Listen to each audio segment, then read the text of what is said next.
受到疫情的牵连，探索万号邮轮停航超过半冬，损失超过7亿。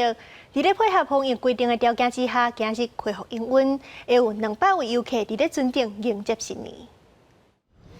等了半年，这阵邮轮业者呢，总算要个重新出发，要带民众对基隆港一路驶到花莲，伫咧太平洋迎接新年的头一撮日头光。不过，所有游客要就船进前，拢得爱做2支有风车，而且爱有48点钟内的 PCR 阴性报告。邮轮业者的工作人员无用做最后的种子，12月31日下晡4点，互游客报到，暗时9点出发，打算1月初2就会驶回来基隆港。因为它是护航嘛，护航就是最干净的啊。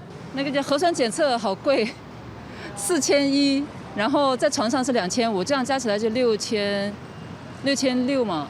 对啊，我希望不会让我失望吧。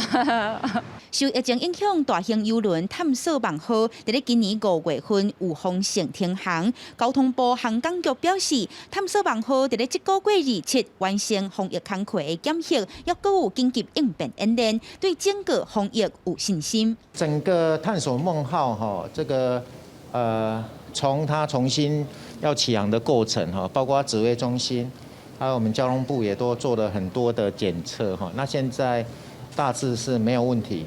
有预约啦的人数大概是200个左右。这种疑似的症状就会先去隔离舱嘛。伊是正压的空调，所以伊的空气吹了，那拢是向外口吹。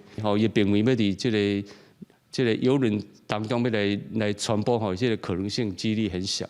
交通部表示，全部的旅客伫咧落船进前，拢该验一届 PCR， 确认阴性才通落船。也让邮轮业者希望讲以上界严格的防疫标准，互明年的邮轮观光会当搁再兴。记者阿敏珍、夏桂林，基隆报道。